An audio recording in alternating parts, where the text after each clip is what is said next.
Buenos días, soy Víctor Navarro, soy médico psiquiatra del Hospital Clínico de Barcelona. El objetivo de este vídeo es comentar algunos aspectos que considero clave respecto a lo que es el diagnóstico del trastorno bipolar, lo que es la enfermedad bipolar. Dos cosas, primero de todo. Lo que ahora llamamos trastorno bipolar es lo que durante décadas se ha estado llamando psicosis maníaco-depresiva. Ahora los psiquiatras, los médicos, no utilizamos este concepto, este nombre, sino que utilizamos el nombre, el término de trastorno bipolar o enfermedad bipolar. El segundo aspecto que quería comentar, antes de entrar propiamente en este vídeo, es que en otros dos vídeos he comentado, por un lado, lo que es un episodio de manía, que es algo clave en el trastorno bipolar y que ahora no explicaré exactamente en qué consiste, y también he explicado lo que es un episodio depresivo, que también puede formar parte de un trastorno bipolar. Para ampliar más conocimientos sobre episodio maníaco o para ampliar más conocimientos sobre episodio depresivo, por favor, hay que dirigirse a los vídeos correspondientes. ¿Qué es el trastorno bipolar o la enfermedad bipolar? Pues es una enfermedad que consiste en algún momento de la vida, tener lo que se denomina un episodio de manía. Lo que es clave, lo que hace que hablemos, que ya pongamos este nombre a la enfermedad, es el haber tenido un episodio de manía. Y lo que es cierto es que casi siempre, a lo largo de la enfermedad, a lo largo de la vida del paciente, además de algún episodio de manía, hay algún episodio de depresión. Pero en principio es el episodio de manía el que define la enfermedad. Si una persona solo ha tenido episodios depresivos, hablamos de trastorno depresivo recurrente. En el momento que tenga un episodio de manía, haya tenido o no, tenga o no en el futuro episodios depresivos, ya hablamos de trastorno bipolar.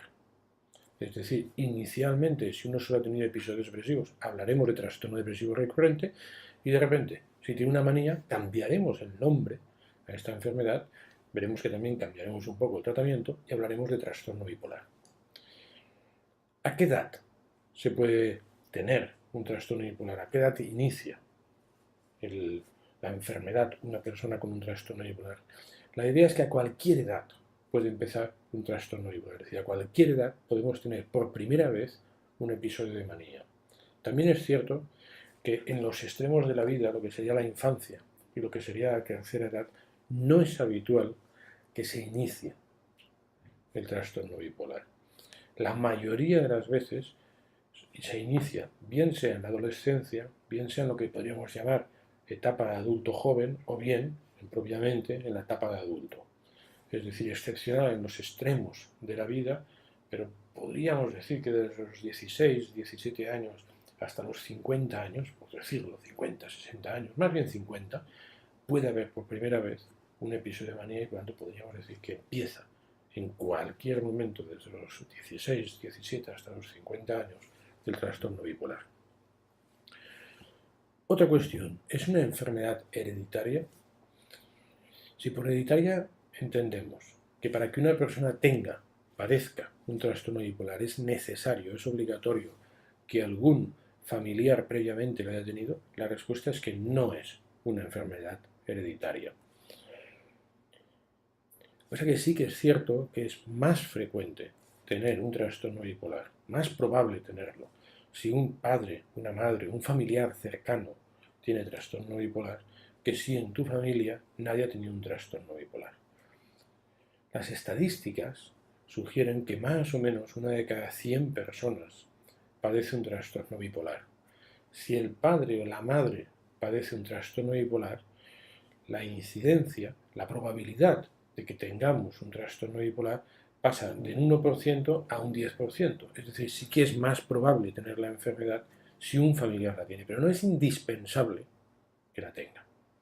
No hemos encontrado hasta ahora un gen, una alteración que sea característica del trastorno bipolar. Es decir, sabemos que un familiar lo tenga aumenta la probabilidad, el riesgo de que lo tenga un descendiente, pero no hemos encontrado una alteración genética concreta y la otra cosa importante es que incluso hay que tener muy claro que se puede tener la enfermedad sin que ningún familiar la tenga. No nos tenemos que empeñar en encontrar un familiar que tuviera la enfermedad si ahora el individuo que tenemos delante vemos que tiene la enfermedad. ¿Cómo se diagnostica el trastorno bipolar? Muy importante es que no existe ninguna prueba, bien sea de fotos de la cabeza, bien sea de análisis, de radiografías, de todo lo que uno quiera, de test psicológicos, da igual todo lo que hagamos. No existe ninguna prueba para encontrar, digamos, un dato objetivo que nos diga, esta persona tiene un trastorno bipolar, esta persona no tiene un trastorno bipolar. Como sucede en todas las patologías de psiquiatría, es la historia que explica el paciente, los síntomas que tiene el paciente, lo que hace que hablemos de un trastorno bipolar. Por lo tanto, cuidado en basar en no sé qué pruebas diagnósticas el diagnóstico. El diagnóstico se hace exclusivamente captando bien captados los síntomas que tiene el paciente. Aquí quería añadir un subapartado. ¿Qué es esto del litio? ¿Hay que mirar litio en la sangre para el diagnóstico? No sé qué. No. El litio es un tratamiento del trastorno bipolar. Dando litio a los pacientes, la evolución del trastorno suele ser más favorable. No hay que entender que es que a la gente con un trastorno bipolar le falta litio. No. No sabemos por qué. Cuando damos litio, el paciente va mejor. Es decir, es un tratamiento adecuado para el trastorno bipolar sin que, al menos que sepamos, a nadie le falte litio. Es decir, cuando damos una aspirina para algo, no es que a alguien le falte aspirina, es que hemos encontrado que la aspirina va bien para una serie de cosas en medicina. Con el litio pasa exactamente igual. Que sepamos, a nadie le falta litio. Hacemos análisis en sangre del litio que tienen las personas cuando estamos dándoles litio, porque sí que sabemos unos niveles en sangre que necesitamos que haya de litio para que sea útil como tratamiento. Es decir, cuando damos litio, lo que hacemos es que las personas tengan mucho más litio en sangre de lo que toca. No es que falte litio, sino que aumentando la cantidad de litio en sangre, el paciente con un trastorno bipolar lleva muchísimo mejor su enfermedad. ¿Cuál es el tratamiento del trastorno bipolar? El tratamiento del trastorno bipolar es totalmente farmacológico. En otros vídeos he explicado otras situaciones en psiquiatría en las que el tratamiento farmacológico para nada es clave. Aquí el tratamiento farmacológico es clave. No hay otro tratamiento útil para el trastorno bipolar. Hay una serie de tratamientos farmacológicos que nos ayudan a mejorar al paciente cuando se encuentra con síntomas de enfermedad, y luego hay otros tratamientos que llamamos eutimizantes, por ejemplo el litio, que nos ayuda a que cuando el paciente está bien no tenga una recaída. Todo el tratamiento del trastorno bipolar se basa en medicación. No es correcto en absoluto hacer como tratamiento exclusivamente tratamiento psicológico. Es posible que en alguna ocasión el tratamiento psicológico nos pueda ayudar en algunos aspectos muy concretos del trastorno bipolar, pero desde luego, para tratar propiamente los episodios depresivos y sobre todo los episodios de manía, el tratamiento farmacológico es el adecuado, no el psicológico. ¿Cuál es la evolución del trastorno bipolar? Si no damos medicación, es decir, si no tratamos al paciente, en el trastorno bipolar lo que nos encontramos es que el paciente va teniendo episodios de enfermedad. Por definición, alguno de los episodios será de manía y quizá además tenga episodios depresivos. No es correcta la idea de que después de un episodio de manía siempre viene un episodio depresivo. No es correcto. Tampoco sería lo contrario, que después de un episodio de depresión siempre viene un episodio de manía. No. Es episodios sueltos de enfermedad. Como quien tiene piedras en el riñón, que puede tener un episodio y al cabo de 2 años tener otro episodio de piedras en el riñón. No podemos saber cuándo va a venir un episodio de depresión. No podemos saber cuándo va a venir un episodio de manía. Sin tratamiento, hay personas que tienen episodios con una frecuencia enorme, cada 2×3. Y en cambio hay otras personas que sin medicación a lo mejor solo tienen 5 episodios en la vida. Por tanto, el trastorno bipolar es una enfermedad en principio para toda la vida, pero que cursa a episodios. Durante unos cuantos meses tengo un episodio, luego, si no me medico, puedo estar unos meses e incluso algunos años sin episodio, pero es de esperar que más pronto o más tarde venga otro episodio de enfermedad. bien sea de depresión, bien sea de manía. Los episodios habitualmente, si no los tratamos, duran muchísimos meses. Alguna vez son escasas semanas, pero habitualmente, sin tratamiento, duran muchos meses, y eso de muchos meses puede querer decir perfectamente un año, 18 meses, pero al final, si no pusiéramos medicación, lo que sabemos de cuando no existían pastillas es que los episodios se curarían solos.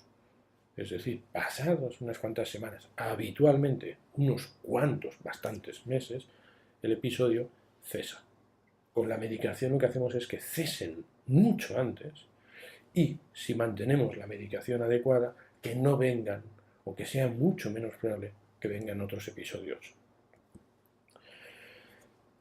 La última cuestión que quería comentar, además de la medicación, ¿se puede hacer algo más? Sobre todo, ¿el paciente puede hacer algo más? La respuesta es que casi no. Que casi lo único que hay que hacer es tomar bien la medicación. Podríamos añadir algún dato, alguna matización. Probablemente tomar drogas perjudique, favorezca que la enfermedad no vaya bien. No está claro si es la droga en sí que perjudica la enfermedad o si más bien es que al tomar drogas es menos probable que uno cumpla bien con el tratamiento. Lo que está claro es que trastorno bipolar más drogas, normalmente peor evolución, más episodios más graves o más difíciles de tratar. Hay un aspecto que se dice mucho en cuanto a que el paciente puede ayudar a los médicos, que es que tenga unos horarios de sueño muy regulares, que intente dormir sus 8 horas siempre a la misma hora. Yo creo que es un consejo que se da al paciente que probablemente no es clave, ni mucho menos. Es decir, creo que a partir de algunos estudios donde se han sugerido cosas parecidas a esto, se le ha dado una importancia enorme y se le pide a muchos pacientes, sobre todo hay que dormir 8 horas y siempre las mismas horas. Y esto, con la vida que llevamos, es muy complicado. Y probablemente no está bien demostrado que esto sea muy relevante para lo que es la evolución de la enfermedad. De tal manera que yo, por ejemplo, a mis pacientes no les insisto en absoluto en que deban de tener un horario de sueño más regular que el que llevamos la mayoría de la población. Yo creo que es un pequeño error malentendido que hay a partir de algún dato que puede sugerir algo de esto, pero que no es realmente una sugerencia contundente y en cambio nosotros se lo sugerimos a los pacientes con una contundencia enorme. Y un último aspecto también.